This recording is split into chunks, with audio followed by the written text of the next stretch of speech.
Have you ever missed a big fight due to stream buffering? Because with IPVanish, you don't have to.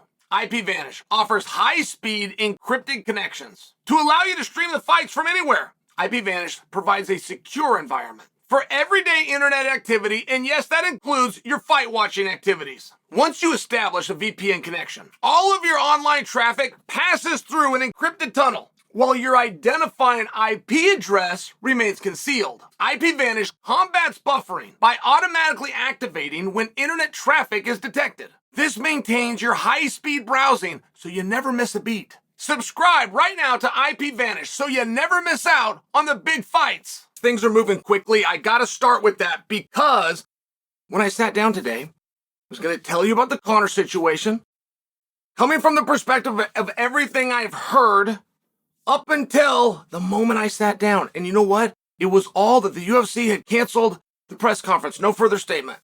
Apologize to the fans.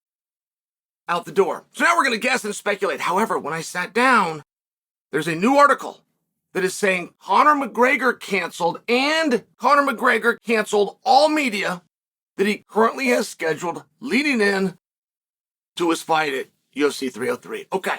While that might be old news to you by now, it takes me about 40 minutes to make this piece, get it, and then get it out to you. So we could just barely be missing each other. And the reason I tell you that is all we got is a guess. Not only is all that we have a guess, once we're revealed the answer, or I should say once that gets revealed to us, particularly if it's through a press statement by a professional PR team, we're still left to guess. We're still going to go, okay, do we choose to believe that? Right? If it's that and that's actually what happened, but by the time this comes out, you wouldn't have waited. You wouldn't need to wait. Like if you were going to go with the truth as your reality, there wouldn't be a need for a team and a huddle up. So I only share with you that it does change my mind a little bit if Conor's the one that pulled the plug. Like there's just numerous reasons why he could have pulled the plug, right? And it also eliminates some. Here, the moment that this came out, press conference is off. That was misinterpreted by many media, meaning that the fight was off. And that is info that we simply do not have. There are guys in the past, no matter how much you go, what? Why'd you do that? There are guys in the past that have refused media just before a fight. Hey, I'm buckled down and I'm focused. I'm not going down that road. It gets me, here's my schedule. I've worked with my trainers, my coaches. I'm 0 in, man. I'm 4 weeks away. And I am not going to go and do media. Now I'm going to treat them all the same.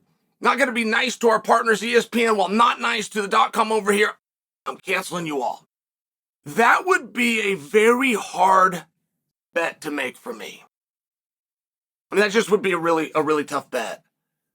And so then you have, if the organization canceled it, and that is where the reports of a positive drug test by Conor came from.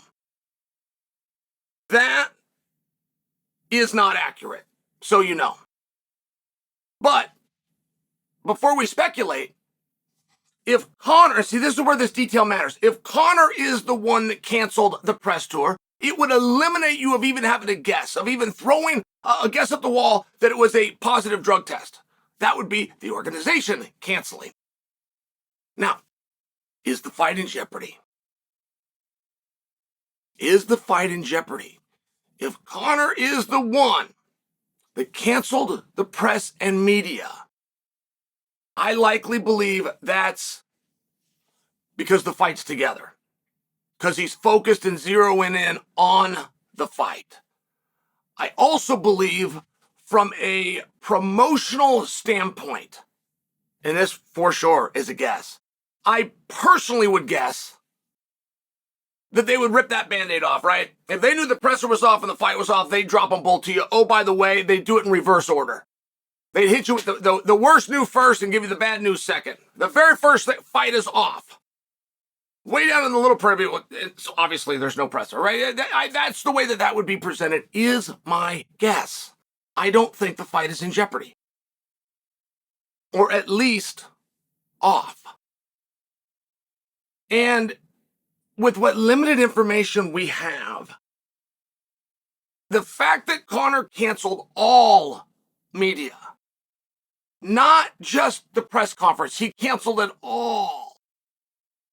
It does start to change. Again, your guesses, right? Because now it's not a matter of, hey, he woke up and he wasn't feeling well. Jon Jones had to miss a press conference. I just remember it because Dana White asked Holly Holm where Jon was. Because they trained the night before. And Holly's like, sick, I guess. I mean, it's one of those things, but I just happen to remember it. So I share with you, Conor has the right to get sick as well, to not feel well, but going a step further and telling, hey, Audie, cancel all of it. Well, hey, wait a minute, Conor, you're on with Pat McAfee in 9 days. We don't need to cancel that, do we? Cancel all of it. I'm not doing any media until that fight. Okay, Conor, well, what if I find something that's lined up after that fight? So we're using June 29th. Clear your calendar until June 29th. What if it's after that? Well, that wasn't talked about in the press release, but the mere fact that it wasn't mentioned of all media for the rest of his life does make you believe he's starting to zero in. You know what focus is, guys? You get told to focus, or maybe you tell other people I'm focused. But do you know what it is? You're not focused unless you're doing this. And you are focused if you do. It's saying no. That's what focus is. When you're getting pulled in different directions, but you're focused on something, you're saying no more often and do other things. I remember Rico Rodriguez did this, and Rico was getting pulled. I mean, they wanted books from him. He had people like Vin Diesel showing up to see him fight, and it was one of those things. Hey, stop, game face. Had a good time, had fun as fighter and main event guy, but now it's all business. I just remember that. That would be unlikely for Conor McGregor to do. But it doesn't mean it wouldn't work. I think Conor enjoys the media. I do. But pulling out and not giving it as a way of getting people talking, I don't feel like that's what this is. Because it's too soon, it's too early, and what a great time, by the way. I mean, I could only personalize, but look at the great work that Conor McGregor has done at press conferences. Now imagine you get to do one at home. The people you've been trying to make happy, the people that you're hoping see what you're doing and cheer and back you up, they're actually there. They've already bought tickets, they found time off, and now you're going to disappoint them. And that detail in and of itself speaks to something perhaps more nefarious. Look, Conor McGregor, 2 days prior to the announcement of the press conference, told the world that he's in the renegotiation phase by the UFC, that the UFC has reached out to begin those talks. And one of the reasons it was unique, we're trying to figure out what happens with Conor. Where's Conor going to go? Does he want out of his contract? Does he need a carve out? Pursue the Manny Pacquiao boxing, just for example. We're trying to guess. But Conor did reveal for us not only that these negotiations or talks are going on, but that he has 2 fights left on his contract. Now, historically, fighters don't get to that point of the renegotiation until there's 1 fight, and that includes Conor. Conor's had a number of new contracts throughout his tenure in the UFC, but they were always with 1 fight left. Now, the 2 isn't relevant. It's relevant that that was the most interesting part of the story, which is perhaps why I remember it. But then just 2 days later, the announcement, press conference, Ireland, that's everybody's dream. What a great time. What a great and special event, man. You recognize the people in the crowd, your cousins over here, your old classmates are here, got the principal sitting. It's just an awesome thing that nobody would want to turn down. And I tell you that because when you marry those 2 together, the contract renegotiation and then the press conference in Ireland, when you put those together, it seems to me that you've either got a deal in principle or you're in very good standing and showing good faith that we are not getting out of the promoting Conor business.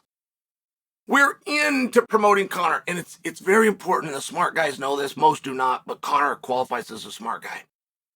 There are times in life, I'm going to say this real fast, you're going to have to hear what I'm not saying more than I am, but there's times in life where you're better to sign somebody and never use them than to allow them to be on the free market where a potential competitor would have the opportunity. So if you're McGregor and you're going, okay, am I one of those? Am I going to get paid to sit in the corner? Or am I a guy that you still want to get by, you still want to light a fire?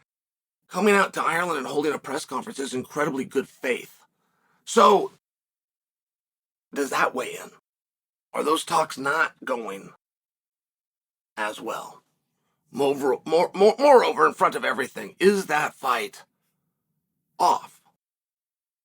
Now, I'll go in a direction we simply don't need to be, but just to throw it out there, if that fight's off, I don't believe in the postponement. I know that is speculation on a lot of our .coms right now too.